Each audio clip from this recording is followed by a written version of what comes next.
Bien-aimés dans le Seigneur, que la paix du Christ soit sur vous. Vous localise partout, vous nous voyez, vous nous entendez, vous nous écoutez. Recevez la grâce, recevez-la, recevez-la, recevez-la. Tu es béni une fois encore de la part du Seigneur pour te servir. Écoute,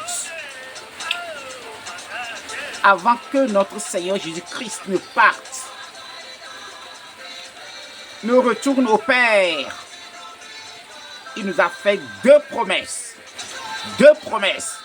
La première, c'est de nous envoyer le Consolateur, le Saint-Esprit, la puissance pour nous conduire, pour nous guider.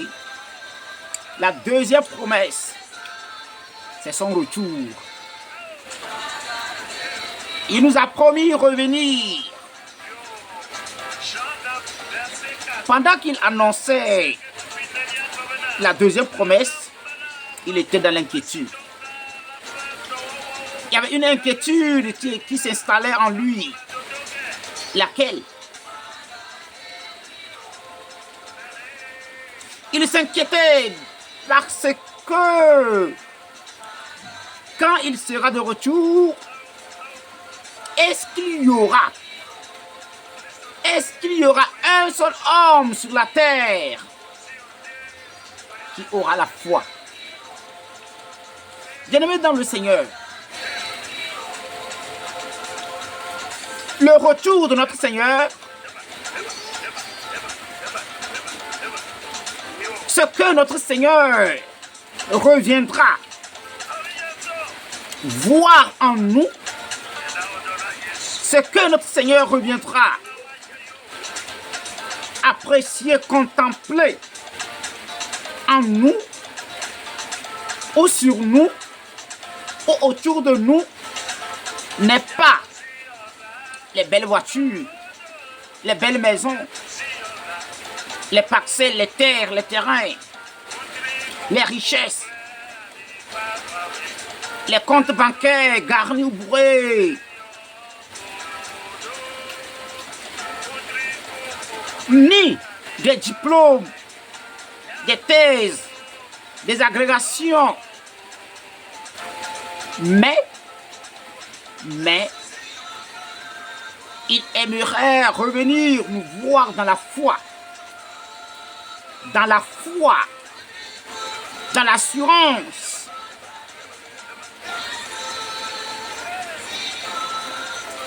C'est ça son souhait. Notre Seigneur veut revenir nous voir inébranlable. C'est de ça qu'il est question, bien-aimés dans le Seigneur. Mais aujourd'hui, les chrétiens ont oublié cet aspect. Ils ont oublié cet aspect. On court à la recherche de tout ce qu'on peut posséder sur cette terre. On est là, on se lamente, on grince les dents.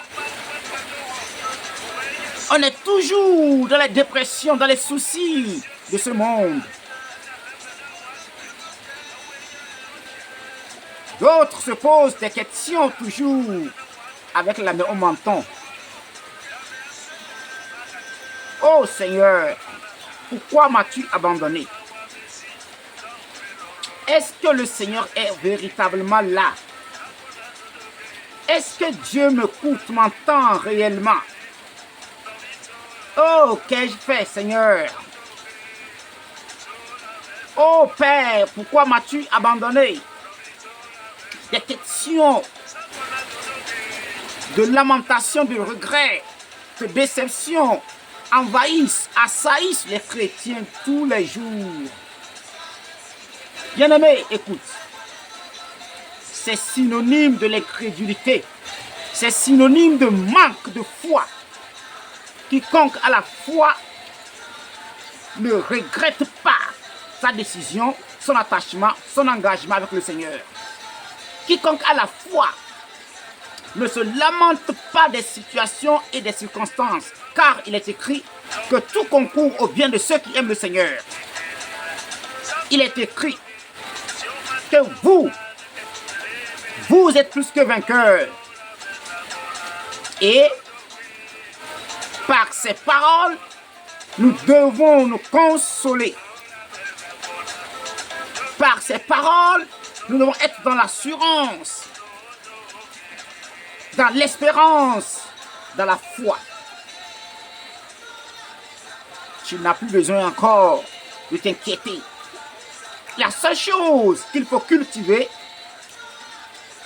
la seule chose qu'il faut garder impérissable, jalousement, c'est la foi.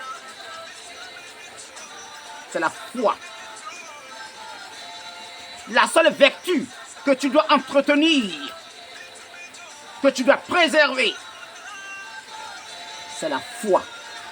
C'est la foi. Car quand il sera de retour, tu seras évalué par rapport à ta foi. Que Dieu te bénisse. La foi.